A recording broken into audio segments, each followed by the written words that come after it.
Welcome to ELF Designs in Nature is our year-long theme, and this is camouflage. We are on Center 1.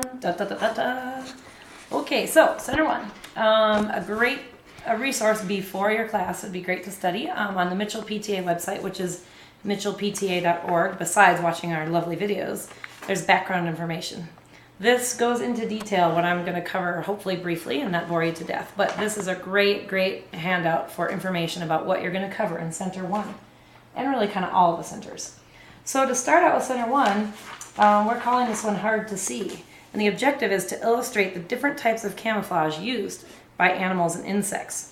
So we have a great number of, and you could use these for the introduction too. I'll use that if we have extra time.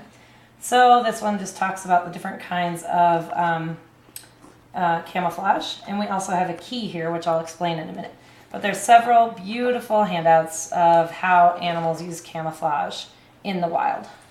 So you could use these for introduction or conclusion, or you could use them for this center here, Center 1. We also have this nice National Geographic that talks about Fooled You. That talks about all kinds of camouflage of animals. They mimic and they hide. So those are kind of a brief introduction. Then we have this handy dandy chart, which is also listed in your outline. And we have everything labeled by A through G. So here is A, counter shading, shapes and textures / protective coloring is A through C, pattern, disruptive coloration B, masking is D, mimic and warning coloration E and F, and flash coloration G. So what that's referring to, those letters are referring to your outline here that talks about the different kinds of camouflage and different techniques. So you definitely want to talk about these things before you pull out all the pictures we have. You could cover in this chart to kind of reinforce what you've been talking about. The key here is not to achieve 100% accuracy in identifying the exact type of camouflage, but to rather to get kids thinking about how animals protect them using these photos as a guide. So this is also predator and prey that you need to make sure that the kids know that it's very important for the predators to be as camouflaged as the prey. So this is a great protective coloration chart, and you're going to use those letters A through G with the multitudes of pictures we have.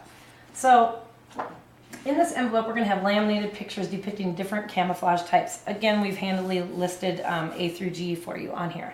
So Center 1 is going to be looking at a lot of photographs, and you can mix them all up and then let the kids talk about how this animal is protected and what its predator might be, what its prey might think. And many of them will have a couple different types of camouflage. So we're going to mix up all the pictures, but we do have them labeled on the back. So this is pile A. A has, so this one, for example, has A and or D, protective color and masking. What can you see there? It says snow. No way. This frogfish is using amazing colors and pattern to hide on the coral reef. When a bite-sized fish comes too close, gulp!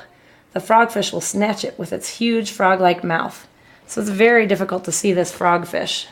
But here's his eye, here's his giant mouth, and he's grabbed pieces of coral and adhered it somehow to his body. So we call that one protective color to match the habitat, and masking. Grab pieces of the surroundings to make themselves invisible. Anyway, all the pictures we have are very labeled, they're very colorful, and this could take you all day. It's really fantastic to see these animals in their natural habitats. So there are 6 piles here on my floor that I don't need to show you. Suffice to say, you can mix them all up if you'd like to, or go through them one at a time. And you really want to get the kids thinking about these animals in their natural habitat. When you're done, please make sure and put all the pictures back into the Center 1 envelope. And I think that'll take up your full time. If not, we have this little look and see. It's probably not good for 3rd and 4th graders, but it could be good to spend some time for kindergarten through maybe up to 2nd grade. So you're looking for these animals here. You can use a dry erase marker and have them find them in their habitat. Again, we probably have about 50 pictures through the A through G, so that should give you plenty of material. I'm out of talking, so if you have any questions, email us at mitchellelf@gmail.com. Thank you.